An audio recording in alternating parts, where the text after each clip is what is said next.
कुमार जी ने एक बड़ा बोल्ड स्टेटमेंट भी दिया कि सीता जी के निर्वासन को लेकर वाल्मीकि जी की बातें जो कही जाती हैं वो गलत है।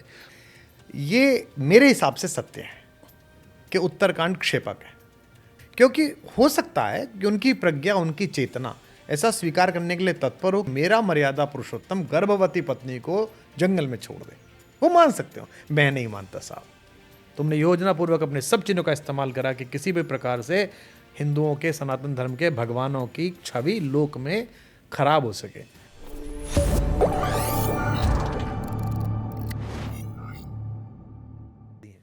अब फिर मेरे मन में एक सवाल आता है। कुमार जी ने कहा कि सबको सुनो फिर तय करो, लेकिन कुमार जी ने एक बड़ा बोल्ड स्टेटमेंट भी दिया कि सीता जी के निर्वासन को लेकर वाल्मीकि जी की बातें जो कही जाती हैं वो गलत है। वो उन्होंने नहीं लिखी थी। उत्तरकांड में जो कहा गया वो बाद में जोड़ा गया, उसे पढ़ो, तुम्हें डिफरेंस समझ में आएगा। कई लोग कहते हैं, क्योंकि मुझे कंठस्थ नहीं है, मैंने कईयों से पूछा इस विषय में, उन्होंने कहा कि नहीं, बालकांड में भी जिक्र कर दिया गया था उत्तरकांड का। कहाँ से कुमार विश्वास जी कह दे रहे हैं? ये तो एक नई थ्योरी दे दी गई। जो रामायण हमने देखी बचपन में, हमने लवकुश वाला कांड देखकर खूब आंसू बहाए। जब आया कि हम कथा सुनाते रामचंद्र भगवान की, ये रामायण है, पुण्य कथा श्री राम की, उसमें बताया गया सीता माता जी के दुख कैसे थे। कई लोगों के मन में उस चीज़ को लेकर, राम जी को लेकर एक पीड़ा भी है। मेरी कई महिला मित्र हैं जो रह रह कर धार्मिक भी हैं बट शिकायत करती रहती हैं।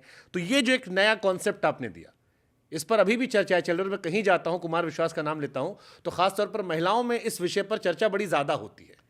देखिए, मुझे ये विषय मैंने 6-7-8 साल पहले बोला, प्रामाणिक तौर पर बोला, मैंने उद्धरणों के साथ बोला, और मैं इस पर लंबा बोलने के लिए तत्पर भी हूँ। कभी भी अवसर मिलेगा तो 2-3 दिन मैं इस पर उद्धरण के साथ बोलूँगा। ये मेरे हिसाब से सत्य है कि उत्तरकांड क्षेपक है। बहुत सारे आचार्य, बहुत सारे महापुरुष इस बात पर मुझसे नाराज़ भी हैं। वो दबे स्वर में, जागृत स्वर में मुझे धर्म विरोधी ऐसा कहते हैं, क्योंकि हो सकता है कि उनकी प्रज्ञा, उनकी चेतना ऐसा स्वीकार करने के लिए तत्पर हो कि मेरा मर्यादा पुरुषोत्तम गर्भवती पत्नी को जंगल में छोड़ दे। वो मान सकते हो, मैं नहीं मानता साहब। मेरे से नहीं मानी जाती, तो मैं इसमें क्या करूं? मुझे धर्म से निकाल देंगे, मुझे सूली टांग देंगे, और इसके लिए सूली टांग देंगे तो भी टंग जाएंगे। जब मैंने बोली थी तो मैंने तो इस सारे खतरों के साथ बोली थी। मुझे पता था कि क्या होगा, मुझे पता था कि मेरे बारे में क्या लिखा जाएगा। एक बड़ा वैसा समाज है जो उसी रूढ़ी में आबद्ध रहना चाहता है। इसीलिए कहता हूं, इस धर्म को जड़ मत करो, क्योंकि जिन्होंने अपना धर्म जड़ कर लिया था और कर लिया है, उनकी हालत देखो पूरी दुनिया में क्या हालत हुई पड़ी है उनकी। मैं नहीं मानता कि, और अगर पुराने लोग सुन रहे हों इसको, और आपके परिवार में भी गोंडा में और पुराने लोगों से आपका परिचय हो जो 80 पहुंच गए, 85, 9, उनसे पूछना, सन 50 से पहले जब तक पूज्य भाई श्री ने, आदरणीय पोद्दार जी ने गीता प्रेस जैसा पराक्रम नहीं किया था, जो अद्भुत काम किया उन्होंने भी अद्भुत ही काम किया गीता प्रेस ने। मतलब बड़ा बड़ा उपकार उन्होंने कोलकाता से आकर गोरखपुर में बस, अरे अद्भुत ही काम किया है। वे भी अपने आप में संत पुरुष थे। जब तक वह सब नहीं हुआ था, उससे पहले तक रामचरितमानस जो तुलसीदास जी की थी, उसमें लवकुश कांड हुआ करता था। बाद में कैसे निकल गया, कैसे ऐसे रह गया? मैं तो आपको व्याख्या के साथ बता सकता हूँ कि 1700 इतने में जो फ्रांस के एक प्रेस ने सबसे पहले हमारी ये एनल्स ऑफ रामायण छापी है, उसमें नहीं है ये सब। मैं आपको बाकायदा उत्तरकांड की भाषा के हिसाब से बता सकता हूँ। मेरा ऐसा मानना है, दूसरों का। अच्छा, मैं उनसे कहने नहीं जा रहा कि आप गलत कह रहे हैं। वो मुझे महाराज जी मिले, परम पूज्य शंकराचार्य जी के दर्शन हुए, जिन्होंने मेरे बारे में बिना नाम लिए कहा कि ऐसे 650 आते हैं कल परसों के, सीता निर्वासन नहीं हुआ, ऐसा कैसे नहीं हुआ? उन्होंने डांट डूट के कहा। उन्होंने, लोगों ने मुझसे कहा, महाराज जी जय हो प्रभु, आपकी भी जय, आप भी सही कह रहे हो।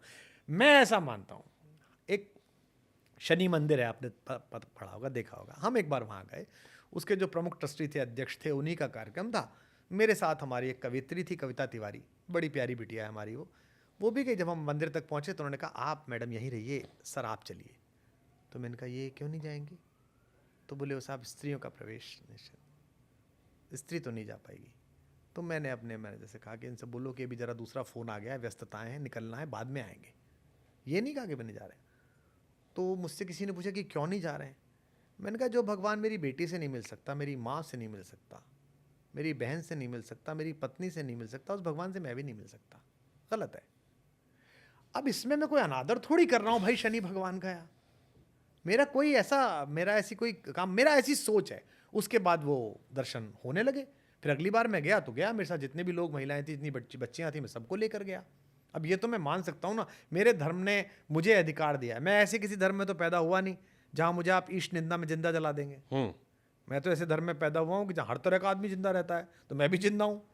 और मैं आपसे ये भी नहीं कह रहा मेरे मठ में आओ कि मत आओ, कि मेरे आश्रम में पहुँचो मत पहुँचो, या मेरा वाला प्रसाद लो मत लो।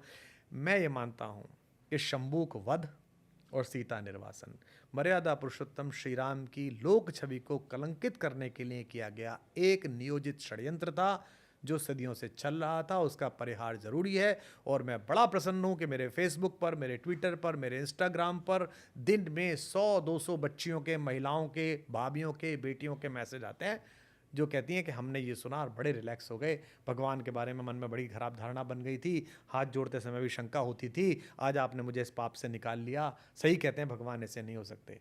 तो प्रसन्न हूँ। ये बात तो आपकी सही, क्योंकि मेरी भी कई महिला मित्र हैं जिन्होंने कहा कि कैरेक्टर वाइज वो रावण को ज़्यादा पसंद करने लगी थी, क्योंकि रावण ने सीता माता को छुआ नहीं था, हरण कर ले गया। तो उन्होंने कहा कि अगर चरित्र चाहिए तो एक नया कॉन्सेप्ट शुरू होने लगा। प्रभु श्री राम जो मर्यादा पुरुषोत्तम, उन पर संदेह बढ़ता था। इसके बाद मैंने आपके भी वो वीडियोस जब देखे तो नीचे कमेंट सेक्शन में हजारों महिलाओं ने लिखा था कि अब हमें एक बड़ी संतुष्टि मिल गई है। दुनिया में बताइए मुझे कोई ऐसा प्रेमी आपने देखा है जो अपनी, हमारे एक कवि हैं लखनऊ के, सूर्य कुमार पांडे, मज़ाहिया कवि हैं, मतलब हास्य व्यंग के कवि। उनकी गज़ल का एक शेर है कि अजीब शख्स है बीवी से प्यार करता है अजीब शख्स है पत्नी से प्यार करता है, और हद तो यह है कि अपनी से प्यार करता है। तो मजाक में अपना उन्होंने कहा होगा। आपने दुनिया में ऐसा कोई पति देखा जो त्रैलोक्य से लड़ जाए, जो पंच तत्वों से लड़ जाए, जो अपनी बनाई हुई सृष्टि से लड़ जाए? जब उन्होंने तीर खींचा, लक्ष्मण बाण सरासन लानू, सोखो बारिद बिसक्र सानू, विनय न मानत जल जड़ गए 3 दिन बीत, बोले राम सकोप तब भय बिन होए न प्रीत। लाना जरा। तो तीर खींचा, वो आया निकल के समुद्र। उसने कहा प्रभु आप ही नहीं तो बनाए थे हम, क्षिति जल पावक गगन समीर, ये पांचों आपने बनाया और आप ही हमसे करो सूख दो। मैं भी सूख जाता हूँ, पर कुछ तो सोचो। जो आदमी समुद्र की छाती पर पुल बना दे, वो उस पत्नी को बाहर छोड़ सकता है जंगल में? जो आदमी 12 मासे में, यानी चातुर्मास में हम लोग ये रिकॉर्डिंग कर रहे हैं, बरसते पानी में हम लोग रिकॉर्डिंग कर रहे हैं, जो बरसते पानी में आधी रात उठ के अपने छोटे भाई से कहे कि मुझे सीता याद आ रही है इस बरसते पानी में, घन घमंड नभ गरजत घोरा, प्रिया वीन मन डरपत मोरा। किसके लिए डर रहा है मर्यादा पुरुषोत्तम? जिसकी भ्रकुटी के हिल जाने से प्रकृति समाप्त हो जाती है। भ्रकुटी विलास सृष्टि लय होई, सपने में संकट परे कि सोई, ये कहा था ना लक्ष्मण जी ने। वो आदमी डर रहा है, किस लिए? सीता के लिए डर रहा है।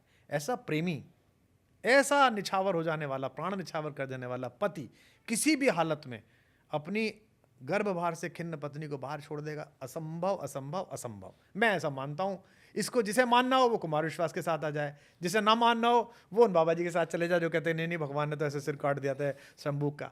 कर ही नहीं सकता। जो आदमी निषाद को गले लगाता हो, जिसका गुरु वशिष्ठ वो खींच के निषाद को गले लगाता हो, बरबस, उसमें लिखा है बरबस ऋषि भेंटा, जबरदस्ती बेटा, वो तो दूर से प्रणाम करा उसने, निषाद ने। जब पता चला राम का दोस्त है तो वशिष्ठ ने खींच के गले लगाया, अरे बेटा तू तो मेरे राम का दोस्त है। वशिष्ठ ने तो ना सोचा कि निषाद है ये, इनका रिजर्वेशन है कि नहीं, इनके कितने % वोट है, उत्तर प्रदेश की सरकार में कितना करेंगे संजय निषाद, कितना नहीं करेंगे, ऐसा तो नहीं सोचा उन्होंने। वो भी तो मार्गदर्शक मंडल के बड़े आदमी थे, वो भी तो संघ से आए हुए संगठन मंत्री थे। उन्होंने तो नहीं सोचा, उन्होंने गले से लगाया कि भाई है मेरा। ये जो ऐसा व्यक्ति जो केवट को अपना भाई बताता हो, जो हनुमान को कहते हो कि तुम वही प्रिय ही भरत सम भाई, तुम मुझे भरत के जैसे प्रिय हो, ऐसा व्यक्ति, समाज का इतना समावेशी व्यक्ति, जो शबरी को माँ बोलता हो, झूठे बेर खाता हो, एक महिला के, बूढ़ी महिला के, वो एक व्यक्ति के तप करने पे गला काट देगा। हैं, अरे क्या बेवकूफ़ी तुम लेके आए हो। तुमने राम को दलित विरोधी, स्त्री विरोधी बनाया, तुमने षड्यंत्र पूर्वक कृष्ण को, योगेश्वर कृष्ण को, जगत गुरु कृष्ण को, गीता जैसे ज्ञान देने वाले कृष्ण को, दुनिया के सबसे बड़े स्ट्रेटेजिस्ट कृष्ण को तुमने लंपट बनाया, रास रचा दिया, कपड़े लेके भाग गया, ये तुमने ये चलाया। तुमने जगत के कल्याण के लिए विष को अपने कंठ में धारण करने वाले देवाधिदेव को तुमने नशेड़ी बनाया। मनाली ट्रांस, दम मारो दम, भोले भोले भोले। तुमने योजना पूर्वक अपनी फिल्मों का इस्तेमाल करा, तुमने योजना पूर्वक अपने सब चीज़ों का इस्तेमाल करा कि किसी भी प्रकार से हिंदुओं के, सनातन धर्म के भगवानों की छवि लोक में खराब हो सके। हमसे जितना होगा हम अपने धर्मो रक्षति रक्षता, धर्म उसकी रक्षा करता है जो उसकी रक्षा करता है।